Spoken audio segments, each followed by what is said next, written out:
मारने, रावण से पहले मैं तुझे मार रहा हूं, क्योंकि अनुज बधू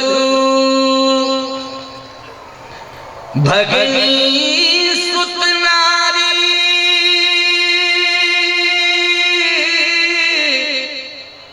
ओ सुन सखिए कन्या समचारी, इन्हीं कुदृष्टि बिलोकत जोई, वो ताहे बधे कछु पाप न होई। बाली ने कहा कि सुग्रीव ने आपके कान भर दिए तो आप ऐसा कहने लगे, आपको कैसे पता? भगवान बोले, सुग्रीव मुझे क्या बताएगा,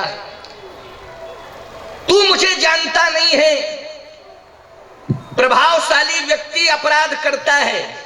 भगवान चेतावनी दे रहे हैं, समाज के लोगों सुन लो इस बात को। ध्वनि विस्तारक यंत्र के माध्यम से मेरी आवाज भी मुझे लगता है कि बहुत सारी दूरी पर जा रही होगी, क्योंकि काफी अच्छी ध्वनि व्यवस्था की गई है। मैं रास्ते में आता हूं तो थोड़ा सा सुनता भी हूं।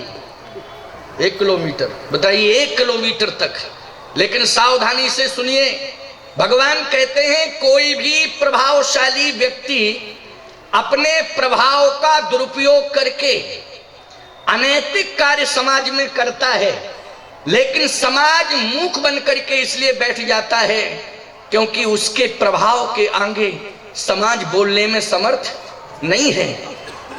लेकिन एक बात सुन ले, समाज भले ही समाज कुछ ना बोल सकता हो अथवा वह व्यक्ति समाज से छिपा के पाप करता हो, लेकिन जहां वह पाप कर रहा है वहां मैं विद्यमान रहता हूं और सब कुछ देखता हूं, और मेरी अदालत में उसे सजा भी मिलती है।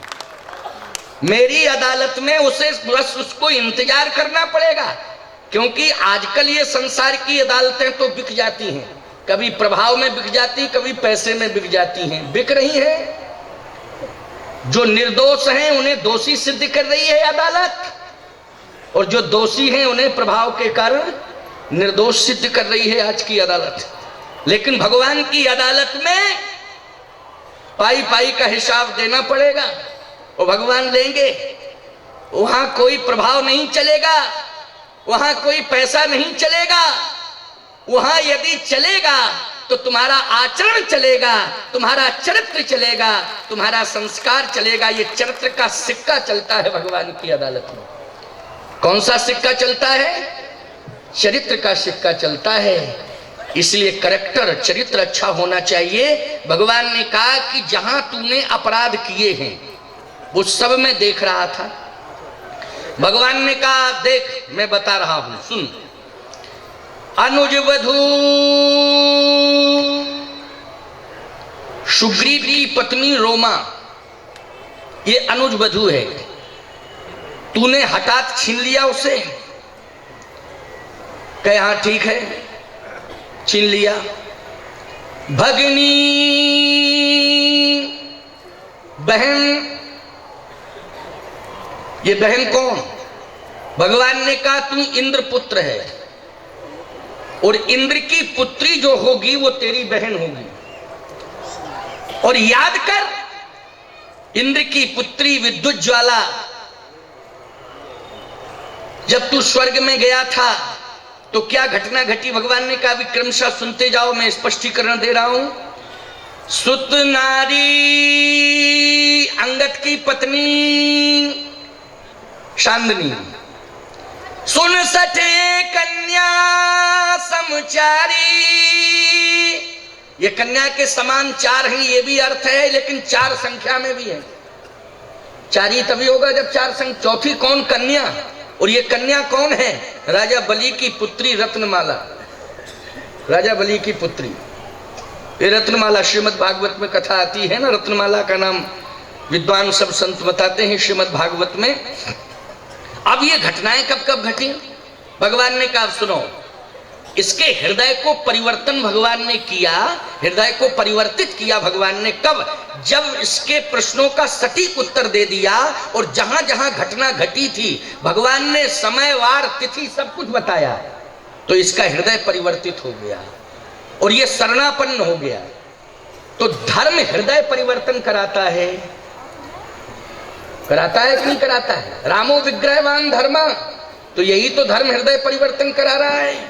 और कैसे बिना धर्म के हृदय परिवर्तित हो ही नहीं सकता है।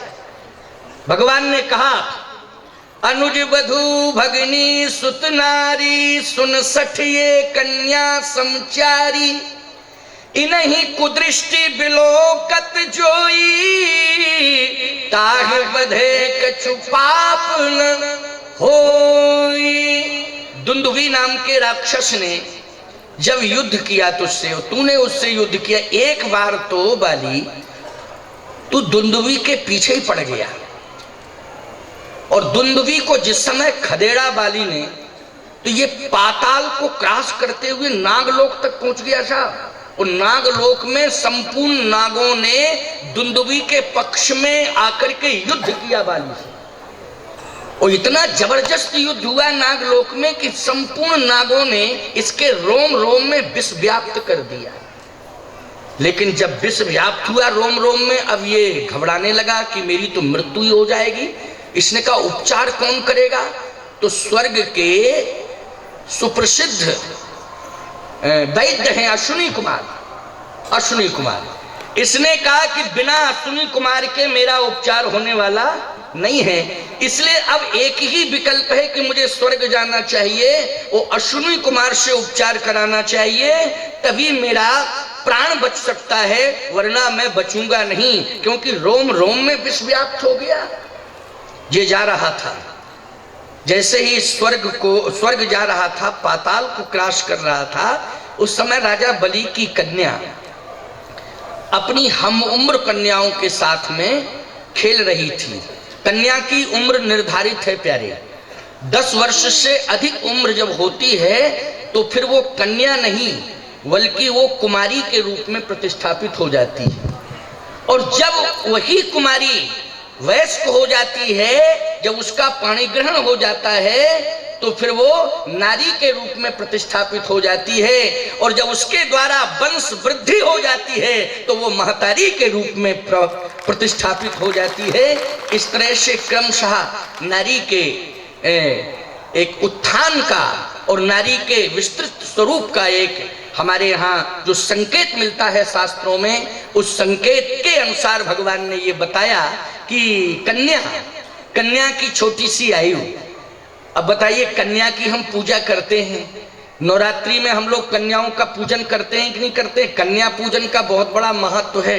मैं कहता हूं कन्या का जन्म ही हो जाए घर में तो ये समझ लेना चाहिए कि हमारे घर में एक यज्ञ का निमंत्रण आ चुका है, और वो परमात्मा ने ही दे दिया है कि अब तुम्हारे घर में एक यज्ञ होगा। कन्या का विवाह करना ही यज्ञ है प्यारे। वैसे तो तुम यज्ञ अकेले कर नहीं पाओगे, लेकिन कन्या की शादी अगर तुमने समय पर कर दी, उस बेटी के समय पर हाथ पीले कर दिए, तो एक यज्ञ हो गया। और यह यज्ञ इतना पुनीत है, इतना पुण्य प्रदान करने वाला है कि मैं दावे के साथ कह सकता हूं, जैसे वैकुंठ से उतर करके मंत्रों के माध्यम से आवाहित देवता स्वर्ग से उतर करके यज्ञ की वेदी पर आ जाते हैं, मैं कहता हूं बेटी के विवाह में जो दामाद आता है, वह दामाद साक्षात विष्णु के स्वरूप में प्रतिष्ठापित हो जाता है, तो उसी समय एक विष्णु यज्ञ का स्वरूप बन जाता है। साधारण बात नहीं है। इसलिए कन्या के आगमन को शुभ सूचक समझा करो। घर में बेटी का जन्म हो जाए तो खूब खुशियां मनाया करो और खूब उत्साह नाचा करो। पता नहीं तुम बेटों के विवाह में भी नाचते हो, उसके जन्म पर भी नाचते हो, तमाम गोला बारूद। अरे बच्चों के जन्म पर गोला बारूद छुड़ाने की क्या जरूरत है? मतलब लड़का, हम कानपुर में थे, उस समय की घटना है जब ओसामा बिन लादेन कहीं कश्मीर में आ गया। कश्मीर में कानपुर में मुनीशाश्रम जी का प्रवचन था महाराज जी, हमारा यज्ञ चल रहा था। महाराज जी भी जाते हो, मुनीशाश्रम जगत गुरु शंकराचार्य वो भी हैं, ब्रह्मावर्त पीठाधीश्वर। तो मैं वहाँ कथा कह रहा, अब रात को 11:30 तक कथा हुई। जिस घर में ठहरा था, संजोग की बात ये थी, उस घर वालों की गलती ये रही कि जब घर में पुत्र पैदा होना है या पुत्री पैदा होना, कोई बालक को पैदा होना, तो ठहराना नहीं चाहिए था। लेकिन वो प्रभाव में और जगतगुरु हमारे यहाँ ठहरेंगे, ये वो बताया कुछ नहीं। ऊपर की मंजिल पर हम रुके हुए थे। उस घर में 20 वर्षों से संतान नहीं हुई थी। अब सूचना मिली कि बच्चा पैदा होने वाला है। साहब 50,000 की बारूद पहले ही से मंगा ली, हमको पता नहीं था। और अखबार में, रेडियो प्रसारण, टेलीविजन प्रसारण में हमें सुन चुका था कि कश्मीर के अंदर ओसामा बिन लादेन आ गया। हल्ला हुआ। 12:30 1 बजे वो पैदा हुआ नीचे, और तर तर तर तर तर तर तर तर बारूद जो है। हमने शिष्यों से कहा जागो, ओसामा बिन लादेन आ गया है, इसी घर में घुसा है। अब हम लोग बचने वाले नहीं हैं, अब हम लोग बचने वाले नहीं हैं। क्या हुआ क्या नहीं हुआ। और सारे शिष्य मुझे संभाले। मैंने कहा राम राम कहो बेटा, बस अब अंतिम तिथि है, ये अंतिम तिथि है, राम राम कहो।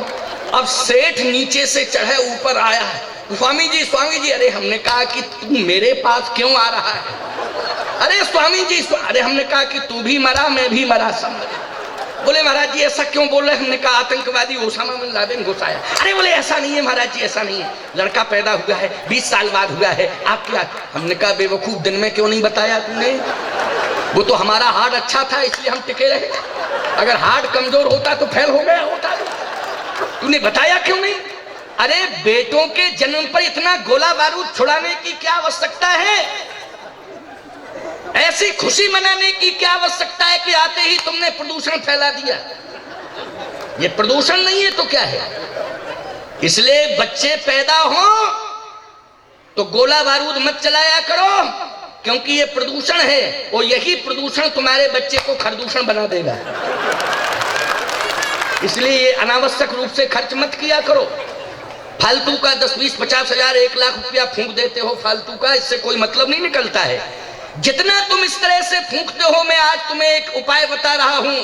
अगर 50,000, 1 लाख रुपया तुमने गोला बारूद में फूंक दिया, ये प्रदूषण फैला दिया, अगर यही पैसा किसी गरीब की कन्या के हाथ पीले करने में लगा देना, तो तुम्हारा निश्चित है वैकुंठ का मार्ग प्रशस्त हो जाएगा और विश्व में संदेश जाएगा। और विश्व में जो संदेश जाएगा, इस संदेश से शांति की स्थापना होगी, शांति की स्थापना होगी। ये मैं सूत्र बता रहा हूं, क्योंकि आज विश्व में आध्यात्मवाद के माध्यम से शांति कैसे प्रतिष्ठापित हो सकती है, यही तो आज का सूत्र है। आज भगवान ने कहा कि उस कन्या पर तेरी कुदृष्टि हुई कि नहीं हुई, यह समय था। बाली ने सिर झुका लिया, इसका मतलब है कि वो समझ गया, लेकिन तू ठहर नहीं पाया। तेरे विष ने विवश कर दिया वहां से हटने के लिए, नहीं तो एक घटना को अंजाम देने जा रहा था। तेरे विष ने तुझे ठहरने नहीं दिया, इसलिए तू वहां से चल दिया। और जैसे स्वर्ग में पहुंचा, अश्विनी कुमार ने तेरा उपचार किया। तेरी बहन विद्युत ज्वाला तुझे देखने के लिए आई, तो तेरी बहन के प्रति भी कुदृष्टि हो गई। इंद्र वज्र लेकर के दौड़ा तुझे मारने के लिए, तू भागा स्वर्ग से और सीधा पंपासर पहुंचा। सरोवर में अंगद की पत्नी शांदनी स्नान कर रही थी, लेकिन तेरी दृष्टि वहां भी बदल गई, कुदृष्टि में बदल गई। इतने प्रकार के अपराध तेरे से हुए हैं, इसलिए आज मैं तुझे मारने के लिए आया हूं। बाली को मारने नहीं आया हूं, बल्कि अपराधी को मारने के लिए आया हूं, पापी को मारने के लिए आया हूं। इसलिए आज तू सावधान हो जा, मैं तुझे मारूंगा। बाली रोते हुए कहता है, सुनहु राम स्वामी सन। बोलो हृदय परिवर्तन हुआ कि नहीं हुआ। स्वामी कह रहा है, व्याध कह रहा था अभी भगवान को, लेकिन अब क्या कह रहा है, स्वामी। सुनहु राम स्वामी सन, चलना चातुरी मोर। इसका मतलब है कि चतुरता दिखा रहा था, अपने पापों को छिपाना ये चतुराई है। और भगवान के आगे कभी अपने पाप छिपाया मत करो प्यारे। दुनिया के सामने छिपा रहे हो, भगवान के सामने भी छिपाने की कोशिश कर रहे हो। बाली कहता है, सुनहु राम स्वामी सन, अब चलन चातुरी मोर। लेकिन प्रभु अजहूं मैं पात की, अंत काल गति तोर। हे प्रभु, मैं अपराधी हूं, मैंने ये पाप किए हैं, इसका मतलब है भगवान के सामने यदि तुम अपने पाप बताओगे और स्वीकार कर लोगे तो ये प्रायश्चित हो जाएगा, और प्रायश्चित जैसे ही होगा तो परमात्मा दयालु है, क्षमा कर देगा, लेकिन एक शर्त के साथ क्षमा करेगा कि ऐ संसार के प्राणी, तू मेरे सम्मुख आ गया है, क्योंकि हमारा नियम है सन्मुख हो जीव मोहि जबहि, तो जन्म कोटि अघनासहि तवहि।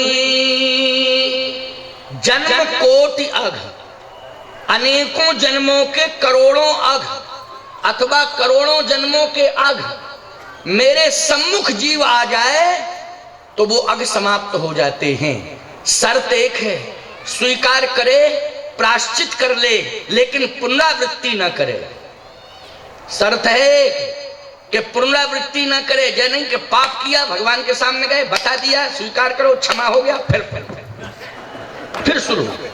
ऐसा नहीं होना चाहिए, पुनरावृत्ति नहीं होनी चाहिए। भगवान कहते हैं तो मैं उसे क्षमा कर देता हूं। बाली ने कहा प्रभु अब मुझसे पुनरावृत्ति नहीं होगी, मुझे क्षमा करो, आपके दर्शन करके मेरे अघ दूर हो गए, क्योंकि आप मेरे सामने आ गए, बस मेरा जीवन धन्य हो गया।